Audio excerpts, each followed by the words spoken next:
Naapagyapon mo diri sa Your the Boss! Binisaya ko na. Kasi siyempre mga Bisaya ang mga kasama. At kanina nga ay nabitin kayo kung husay o sablay sa katanungan sina JM and Mariel sa sinong bayani ang gumamit ng pen name na Plaridel sa ilan sa kanyang mga akda. At ang nakasanga nilang sagot ay letter C, Gregorio del Pilar. Husay kaya si JM and Mariel or sablay? Kaya naman, huwag na nating patagalin to. Ang sagot niyong letter C, Gregorio C. del Pilar ay...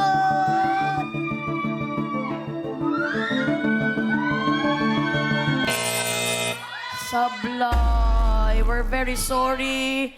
Dahil ang tamang sagot ay Marcelo H. del Pilar. Alam ko Del Pilar. Del Pero Pilar. hindi ako sure. Kasi I think si Gregorio Del Pilar ay ano talaga Bayani kalaban. hero talaga laban. Basta Ito, may Del Pilar. at least del Pilar. Yun talaga kasi. Ito ba silang dalawa is magpinsan? Charing, ay na. Si Marcelo H. del Pilar ay isa sa editors ng revolutionary newspaper na La Solidaridad. Habang si Emilio Jacinto naman, a.k.a. Dimas Ilaw. At si Gregorio del Pilar naman, a.k.a. Goyo. Goyo, yung talagang ginawa din ng Pilipino na isang, di ba, movie. Grabe, sayang. Pero malapit ka na doon na kasi Del Pilar, ha? Yun Pero- talaga ako confident ate sa Oo. Del Pilar. Pero at least, andun ka pa rin sa tamang apelyedo. Magpinsan lang tong mga to eh. Malayo ba or malapit? Charing na. Well, ang ibig sabihin, wala kayong makukubra sa job order na ito. Kaya naman, 0 pa rin ang inyong... We will bawi. Well, it's okay lang sa kanila. Kaya naman, Jenica, parang masayang-masaya ka. Congratulations mga boss kong mahal! 5 po sa inyo na nakipindot for this job order number 2 ang maghahati-hati sa 1,000 pesos. Meron po kayong 200 pesos each at mamaya ia-anunsyo natin kung sino-sino po kayo. Kaya naman, OJTs, BB Girls, kukubra na si boss. JD's BB Girl. Kukubra si boss! Kukubra si boss! Kukubra si boss! At ayan na nga! Nakakubra si boss! Nakakubra si boss! Nakakubra si boss! JM and Mariel, huwag kayong malumbay dahil marami pa tayong job orders, okay? Ito ang tanong, ito ang kwan. Si Marcelo at Gregorio ay magtito pa na. Si Marcelo ang tito, ang pamangkin si Gregorio. Wow. Parang wala kayong pakialam. Ako parang may pakialam. Kaya naman, JM and Mariel, humanda ng mag-work para sa pasahod work. 2,000 pesos! Andito na ang ating job order, number 3. 3. Mga boss, for approval niyo po ulit ang utos, mag-login na sa pi.com. Sorry, naiinis ako sa'yo. Nandun pa rin ako sa joke mo na, bakit parang wala kayong pakialam? Ay, mag-login po sa pi.com.ph para sumali. Mula po sa lahat ng makikipindot for this job order, 5 ang makakakubra kapag sumablay ang ating mga trabahador.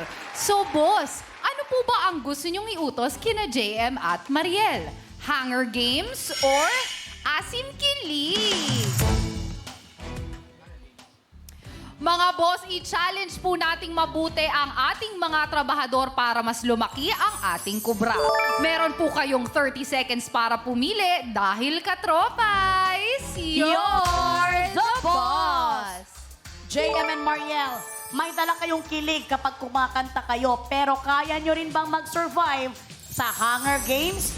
Alin dyan sa dalawa ang mas kaya nyo? Hunger Games or Asim Kilig? Ikaw nga. Anong... Siguro mas confident po kami sa Hunger Games.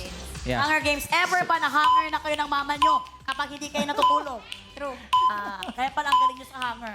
Tingnan natin kung hunger din ba ang gusto ng mga boss para sa inyo. Jen!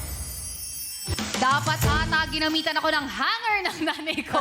Baka sakaling maganda ang boses ko paglaki. Time is up mga katropay. You're the boss. Ang utos na approve sa mga boss natin with 79% ay Asim Kilig. Ano kayang job evaluation ng bots o board of testers sa utos na ito? Panoorin po natin. Katropais! You're the boss! Saludo sa mga boss sa palengke. Dahil kung prutas ang hanap mo, sagot yan ng ating fruit vendors. Kaya para sa utos si boss, gagamit tayo ng kalamansi. Gamit lang ang kutsara na nakalagay sa bibig, kumuha ng kalamansi na nasa bowl at ipasa ito sa kapares. Kapag nasalo ng kapares, kailangan niya itong mailipat sa isa pang bowl na may layong 7 feet. Bawal gamitan ng kamay ha. Gawin ito sa loob ng 60 seconds. At ayon sa ginawang evaluation ng ating Board of Testers o bots, 6 out of 10 bots ang husay sa job order na ito. 4 ang sumablay. Kaya ito ay may job rating na carry pa. Trabahador, good luck para good job! At yan ang utos ng mga boss natin para sa job order number 3 na may pasahod na 2,000 pesos. And ito ng ating category na Asim Kilig. At talaga namang sumuko nila yung mga boss katropes natin sa pagpili sa mga gusto nilang dalawa. Eto na, isusubo ng dalawang players ang kutsara. Sasalukin ni player 1 ang isang kalamansi at ililipat sa kutsara ni player 2. Dadalhin ni player 2 ang kalamansi sa dulong lalagyan na may layong 7 feet. Dapat ay makaapat na kalamansi na mailipat sa loob ng 60 seconds. Ito ay may job rating na carry pa dahil 6 out of 10 board of testers ang nakalipat nito. Kaya naman, handa na ba kayo, JM and Mariel? Handa na po! Pagkatapos yung gawin nito, aamuyin nyo ang dulo ng kutsara. Di ba ganun lang yung kutsara? Well, JM and Mariel, I'm sure kakayanin nyo to. Kaya naman, Work! Work na! Go!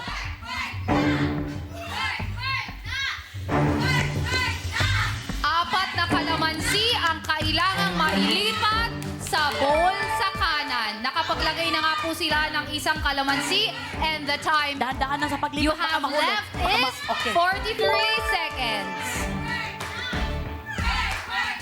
Nanginginig pa si JM. 35 seconds. Nakatatlo na sila. Isang kalamansi na lang ang kailangan. Time is up! Wow! Kitang-kita naman natin na for the first time, sila ay husay! Samahan nyo kami sa ating podium. Grabe naman. In fairness, Jen, nakita natin ngayon dito yung kanilang teamwork. At nung teamwork talaga doon nila nagawa. Nanginginig pa yung mga kutsara nila pero talagang nagawa nilang mailipat ang apat na kalamansi. The best. Anong masasabi nyo sa ginawa nyo challenge? Nakakaba, pero mahirap pala talaga siya. Kung inisip mo madali. Pero yung ginawa ko is kinagat ko na lang sa ipin ko para stable. Mas mahirap yan sa akin kasi walang paglalagyan. Walang pagkakagatan yan. Happy? Alam mo, happy ang kaya ninyo. Sasabihin ko pa naman, Ma'am G, pag tayo na ang players tapos kukuha sila ng ibang host, magagawa natin yan kasi batak ako sa challenge na yan. Dahil tuwing Pasko, namimigay ang nanay ko ng 500 sa bawat mananalo. Ay. Pero pag ako ang partner mo, talo tayo dyan. Dahil ang ipin ko talagang, ay, bakit di ba yung music sa akin? Yung kay Jerica parang iba din, nagigigil ako sa'yo. Pero ikaw, Ariel, parang ang galing mo din doon talaga sa paglipat mo ng... Nagkakatitigan pa kayong dalawa eh. Parang yung music.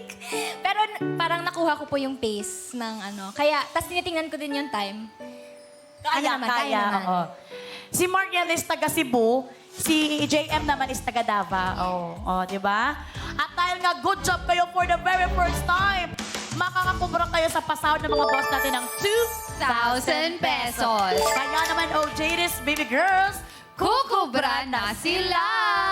JD's BB Girl. Kukubra na yan! Kukubra na yan! Kukubra na yan! hey! Tanggapin nyo ang inyong sahod for the very first time. Maraming salamat, baby girls. Nakakubra na siya! Nakakubra na siya! Nakakubra na siya!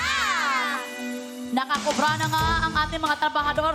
Kaya ngayon, ang mga trabahador natin ay may total ipon na 2,000 pesos. Jenica, pasensya na. Pasensya na mga boss ko, wala po kayong kubra for this job order pero wag mangamba dahil nasa kamay ko na ang 2,000 ng 10 sa inyo. Grabe naman yung perang yun. Talagang the best. Eto, magkwentuhan muna ulit tayo, JM and Mariel. Kasi kami dito, mahilig kami sa mga, alam mo yung usap-usap, kamustahan, ganun. Kanina, marami kayong sinabing similarities ninyo. Pero sa tingin nyo ba, bakit nag-work ang tandem ninyo? Ano yung pinakagusto ninyo sa isa't isa? Ito, walang mali siya to ha. Ano yung gusto mo kay JM na nakita mo? Pinakagusto mo sa kanya bilang partner mo sa singing at ikaw naman JM to Maria. Ayusin mo yan, ma'am. Do you feel any Ayusin mo, pressure ma'am? right now? Ma'am, ang tawag mo sa kanya? Ma. Pero, Yes, pero ma'am. feeling ko nag-work, ate. Parang, to be honest po, hindi talaga ako nahirapan sa duets namin. Sobrang gaan katrabaho, tapos ano din, parang nagmamatch yung, pares kami ng goals. Na, we're here to enjoy, parang light lang, tapos walang masyadong pressure ba. Tapos, yung pinaka na-enjoy din namin is yung pares talaga kaming Bisaya. Na kaya namin tinawag each other na yung team namin as Sidlak Bisdak. And then, ayun, isa sa mga pinakagusto ko ay dahil hinahayaan niya ako na mag-shine. Tapos, with his help din. Oh, with his help din. Grabe naman yun. Oy, ikaw naman, JM. Ayusin mo. Hindi, kasi naniniwala ko sa talent niya kaya hinahayaan ko siyang mag-shine and deserve niya. Opo. And, ayun. Ano nga yung question? Ano ang pinakagusto mo? Kay Mariel. Wag ka nang magkuan. Kasi sabi niya kanina, wag ka nang mag-lie. Kasi sabi ni Mariel, to be honest. So ikaw, to be honest din. So to be honest, mabait din kasi si Maria, tsaka pareho kaming Bisaya. Kapag nagpa-practice kami, puro lang kami tawanan. Ayun, so sobrang na-enjoy ko palagi. Yeah. Hindi, tsaka i-assure din natin si JM. Kasi di ba sabi niya, hinahayaan ko lang siyang mag-shine. Pero alam mo, when you were singing together, you were both shining. Thank you po. And alam nyo, ang napaka-cute talaga, kasi tayong mga Pinoy, lalo na mga kalalakihan na mga Pinoy, di ba, is hinahayaan talaga ang babae. Talaga, ang mga almost sa mga Pilipino talaga is yung lagi ang mga lalaki is nasa likod, hinahayaan. Very gentleman talaga mga Pinoy. Ano, isa sa example yan? Si Cesar. Talagang hinahayaan niyang mauna ang cameraman. Talagang tinutulak niya para talaga magkaroon ng shot ang ating You're the Boss. Alam mo siguro, Mamshi, kaya sobrang mahal na mahal ko rin yung mga Bisaya. Maliban sa, syempre, pinalaki ako ng Bisaya, di ba? Si Christian, Bisaya. Bisaya Ito. si Christian. Sinasabi ko na sa inyo, hindi na ito galing sa bibig ko, galing na sa bibig ni Jenica. Kaya mahal na mahal na Kayong mga dalawa? Bisaya. Ano ba naman kayong dalawa? Hindi. Kasi, Mamshi, alam mo na yan, pag nag-uusap tayo ng normal, di ba may tono kasi ako? Oo. Tapos si Christian kasi, dahil Bisaya. But syempre, ina-adjust natin yung tone of voice pag dire ako sa You're the You're the Boss, Boss, kay host Tagalog talaga. manta, di ba? So, ganyan. Pero yung kay Christian, kaya kami naging super comfortable din with each other kasi hindi niya ako tinatawanan pag yung I ko nagiging E, yung E ko nagiging I. Tapos ganun, parang si JM, yung Oo. ililet ka niya mag-shine, ganun. Kasi nga, it's a tie. No. Grabe talaga. Oy, eto na nga. Dahil nga talagang narinig na natin kung anong pinakagusto nila sa isa't isa, tingnan naman natin kung gusto rin ba kayo ng mga boss natin na manalo ngayong gabi. Jem and Mariel, balik trabaho na tayo dahil eto na ang pasahod worth 2,000 pesos. para sa job order number 4.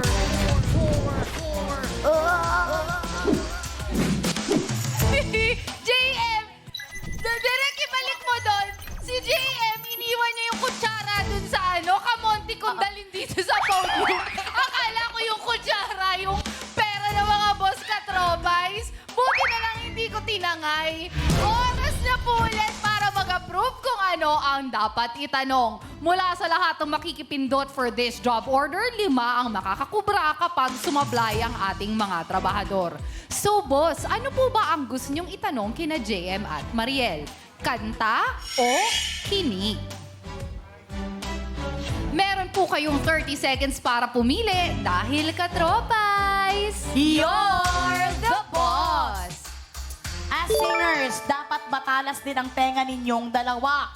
Masasagot nyo ba ang kanta or kinig? Ano sa tingin nyo ang gusto nyo dyan? Kanta or kinig? Kanta po.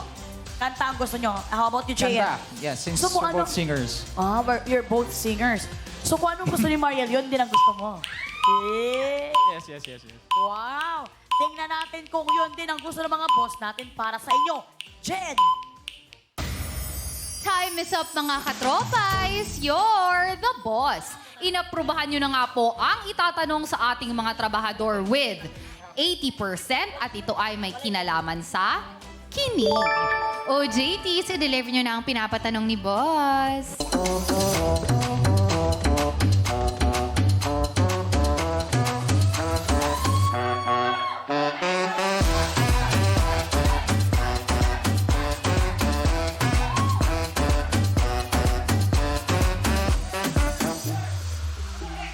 Maraming salamat, Baby Girl Gigi and Baby Girl Freshie.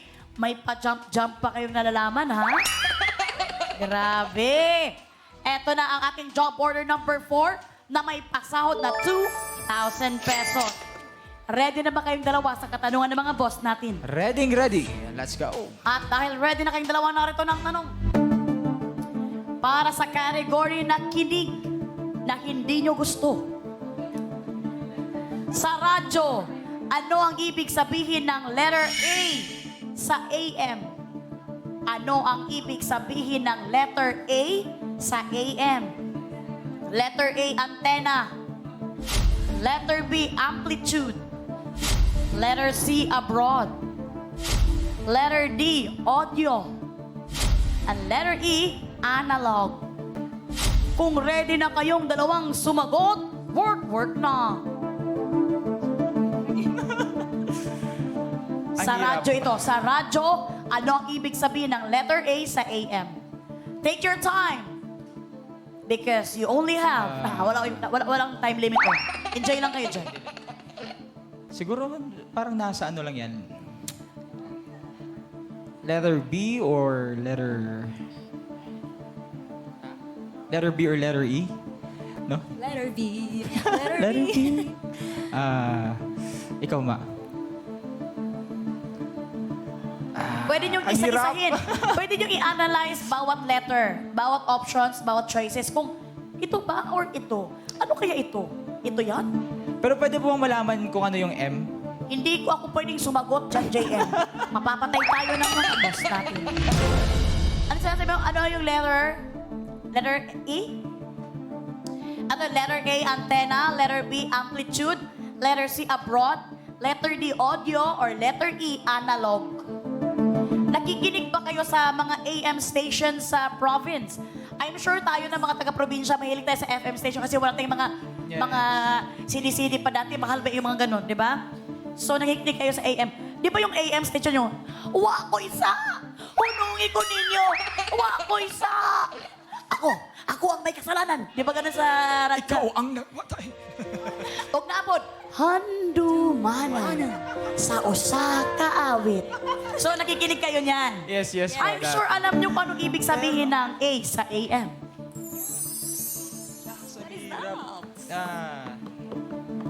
So, paano to?